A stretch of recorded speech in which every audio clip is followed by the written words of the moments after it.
বাচ্চা ভাই, বাচ্চা ভাই, আমি অনেক বড় একটা বিপদে পড়ে গেছি ভাই। একমাত্র আপনি পারেন এই বিপদ থেকে আমার উদ্ধার করতে ভাই। ভাই আমি যারে ভালোবাসি ওই মালতী আমার সাথে ব্রেকআপ করছে ভাই। ভাই আমি বিপদ থেকে আপনি আমারে বাঁচান ভাই। আমি ওর অনেক বোঝানোর চেষ্টা করছি কিন্তু পারি নাই ভাই। ও আমার কোনো কথা শুনতেছে না। ও কইলাম আপনার কথার অনেক ভক্ত ভাই, আপনি যদি একটু আপনার মাইকিং কইরা যদি আমার নামে একটু সুপারিশ করতেন। আরে আমি তো ব্রেকআপের মাইকিং করি না। কি রে, করি নাকি? করেন তো ওস্তাদ, ওই যে মনে নাই উত্তরপাড়ার কালাম ভাইয়ের প্রবলেমটা সলভ করছিলেন। কোন কালাম? চলে চলে এই ছাড়ো না ওস্তাদ, এই পোলা আমাকে মেলা টাকা দিছে, আপনি আপনার মতো করে একটা সিস্টেম করে দেন না। কিন্তু কি করবো সেটা কবি তো। ওই পোলা বালতিতে করে দুধ আনছে, ওই মাইয়ার সামনে দুধ দিয়ে গোসল করব, গোসল করে শপথ করব যে জিন্দেগিতে ও আর অন্য কোনো মায়ের দিকে তাকাইব না।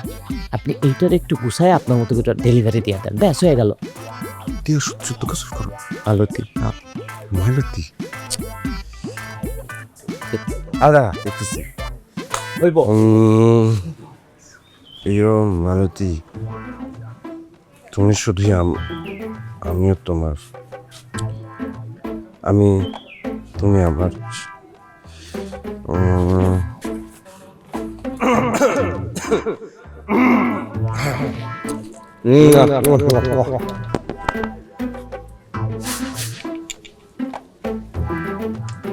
প্রিয় মালতী, প্রিয় মালতী, আমি তোমার ছিলাম, তোমার আছি, তোমারই থাকব। তুমি শুধুই আমার, আমিও তোমার।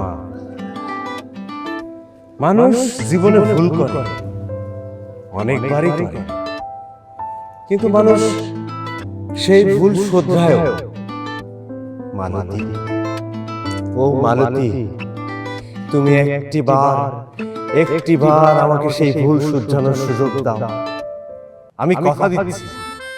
আমি কথা দিচ্ছি যে বিশুদ্ধ দুধ দিয়া গোসল কইরা শপথ নিতেছি যে তোমার কথা মতোই আমি চলিব, আমি উদ্বস করিব, তোমার পথেই থাকবো, তোমার পথেই চলবো। প্লিজ প্রিয় মালতী, আমার ডাকে সাড়া দাও। মালতী, ও আমার মালতী। শোনেন বাচ্চা ভাই, শুধুমাত্র আপনার জন্য আমি এখানে আসছি। ও যা করছে এরপর ওর সামনে আসার আমার কোনো ইচ্ছা নাই। মালতী তুমি এমনটা করো না, মালতী এমনটা করো না। তুমি জানো না আমি তোমার কতটা ভালোবাসি। এই দেখো দুধ দিয়া গোসল করে আজকে আমি অর্ডার করতেছি, আল্লাহর কসম জীবনে আর কোনোদিন অন্য মেয়ের দিকে তাকাবো না। মালতী তুমি জানো না আমি তোমার কতটা ভালোবাসি। মালতী, মালতী তুমি আমার একবার মাইনা দাও মালতী, আর একটা সুযোগ দাও মালতী, আর একটা সুযোগ দাও। তুমি জানো না আমি তোমার কতটা ভালোবাসি মালতী, ও মালতী। ঠিক আছে, এইবারের মতন শেষ সুযোগ, এরপর আর কোনো সুযোগ নাই। বিপদে আপদে